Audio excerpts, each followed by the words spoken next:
when people are booking an event space now, what are, I guess back in the day, because of, again, the tax point of Christmas parties as to the spend per head, that influenced and shaped the venues and what people could order, as well as the recession. So when people are thinking about an event space now, what are sort of their lead questions? Is it around the food and drink? Is it the experience? Is it the value proposition?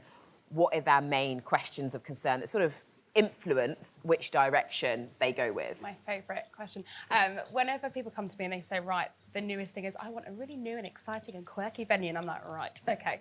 So you kind of have to really start with kind of the brief from the top, bottom up really, because for me, it's about if they've got the budget and they can do whatever they want, and we can recommend any type of venue, they can have all the requirements, they can have the food that they're after, they can have the experience. For me, it's about the venue is the most important thing that they're after. The food and the beverages and everything else can be incorporated and comes with that, and that comes from site visits and, you know, talking to them in more detail about menus, etc. But it really is about location and the right venue for them to begin with, and then it kind of builds from there. So food and drink, it depends on the type of event, and, you know, like we talk about, you know, the veganism and, you know, everything else in terms of the catering, it really is important, but it does depend on the event. For a Christmas party, for example, they want more booze and then they want the food, but the food has to be substantial enough that people aren't going to be, you know, drinking all night.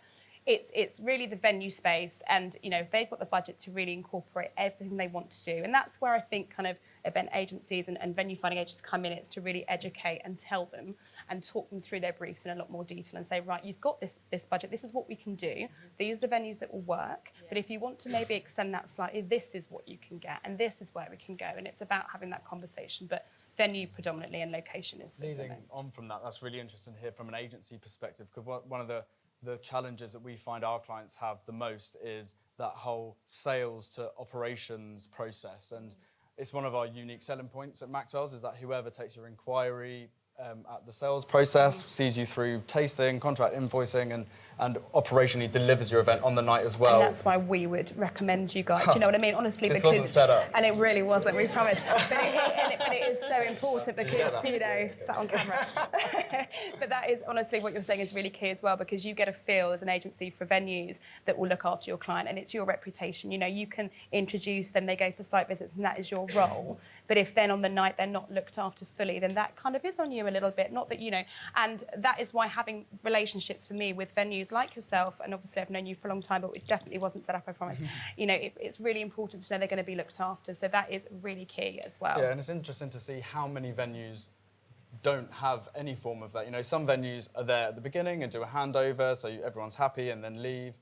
But we find that 75% of our clients wouldn't be fully comfortable and enjoy their own event unless the person who sold them the whole thing was there until the bitter end as such, which is something that we enjoy, and that's how we build relationships, and that's why we enjoy work and get so many repeat bookings and events from clients as well. I think location's interesting. So one of the big things so we've got a concierge team at Design My Night as well. That's a manned concierge team.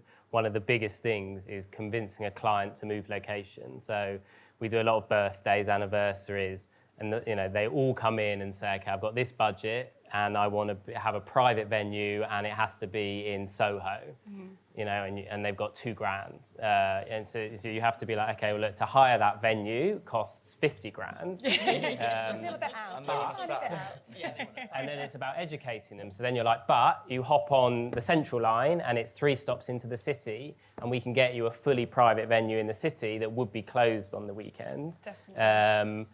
And it's just trying to educate them that, you know, you don't have to be in Soho or Central London. You can get what you want somewhere else. But as you said, you know, they'll always come in and they'll have their mind on that location. And then always say Central London. I'm like, well, what do you mean? What by is that? Central And they'll London? Go, Soho City. I'm like, well, that's right, great. So everyone's different in what their, you know, interpretation And a is. rooftop. Yeah, and a rooftop with a grand budget. Yeah, the whole rooftop exclusive as well. Yeah, absolutely. I think when I was in the event sales team at Vinopolis, one of the biggest challenges that we had was that transition from the person who'd made the sale, which was me, selling the dream to somebody, and then how that got handed over operationally to make sure that everything that had been promised could actually be delivered, from the number of seats that you could get into a space, through to the serve of the cocktails on arrival, through to where the step and repeat board was. That was always a big challenge, actually, and somebody who had sold a dry hire for the kitchen and the cost of that, of a kitchen buyout that hadn't been included. All of those challenges sort of came to our forefront. So for you guys now, from a venue perspective, I know you guys offer exceptional customer service and client management when people book through to the execution, but what are the other challenges that you're finding as a venue? So I think like service, we were always asked how many staff you're going to have on, how many security you're going to have on, is this included, is that included? And we always ensure that we have enough staff to deliver what we have promised, which is really important. Again, being there on the night helps make sure that process all happens. I think that's one of the things people get worried about, particularly with Christmas parties. That some people will be the only event that they will organise for the whole year, and they want to be completely happy that they're going to get everything included and they're going to be completely looked after. So I think it's just getting that assurance, and as well, food and beverage, of course, is something that's really important to everybody. So we make sure that everyone gets a tasting if they want to have a tasting, to be reassured that what you're offering is what you're selling. And I think that sort of engagement with people really makes them trust what you're trying to offer them. Okay. Charlie? All of the above. Again, because we come at it from a slightly different perspective, the venue is actually incidental. The venue should actually come out of the conversations that you have. Ultimately, when we are asked to source a venue for a client, fundamentally because of the in-depth that we've gone into in understanding the brief, there's potentially only one option. And therefore, it does come back to it's a slightly different way of doing things. And if you can get that understanding right from the outset, and you also have that understanding of the venues that might be applicable through knowledge and experience, etc., then ultimately, why give the client 50 venues? It's pointless. You're wasting your time. Those two will suit you, A or B. Yeah, it's really interesting. The amount of people we get who come to do a site visit at Tropicana Beach Club, and then we say, oh, are you going to see any other venues after this? And like, yeah, we're going to the Hilton. And you're like, wow, how did that happen? And they're like, well, the event agency suggested these 3 completely different options. And for me, that's because they haven't asked the right questions, because your audience, your guests are either going to love Tropicana or hate it, or love the Hilton or hate it. You've got to be honest with your client then, haven't you? I think we're all a bit scared, especially as agencies. You know, some are scared of saying, no, that's not right for you, and your budget's too low, and you can't get what you want. You know, we're like, oh, we can do whatever we want for you, you know, and you've got to be honest. And, you know, that's where the relationship side comes in and saying, look, you're not going to get that for that. And realistically, I've checked these, and you're not going to get that. And if you can be a bit honest in the nice way, and like, you know, like you said about that example, it doesn't work. And if, you know, they're not asking the right question, because they're not going to recommend those 2 completely different venues. So you have to have that relationship, and you have to be honest, and you have to sometimes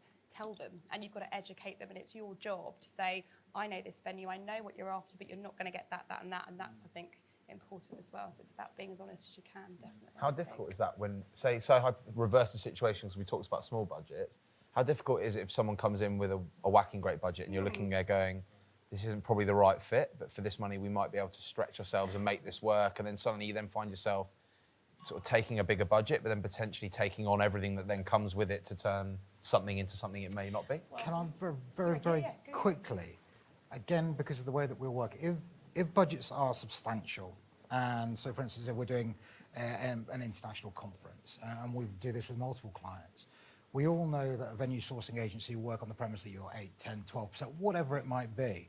What we do with the client is actually say, do you know what, we're going to refund you that money, but we're going to charge you a fixed fee for actually doing that, because I don't feel it's right when you're spending 500, 600, 700,000 pounds on a venue for 4 days, that you should take 70 grand for that privilege.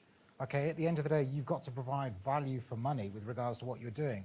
And from our perspective, where you're adding that value is your time, your thinking, and everything else. I know it's a different model, but at the end of the day, I feel that you have to be comfortable with what you're charging, and ultimately the client has to feel comfortable that they're receiving the service which is worth. Well, I think that's another, in terms of transparency, which I think is a big subject, particularly for event agencies and their direct corporate clients, is if you went to a customer and said that, you've won the business straight away. In my opinion, I would want to book with you because you've just been completely honest with me, you know, and you're more interested in the well-being of their event and them having a great time at the best possible value.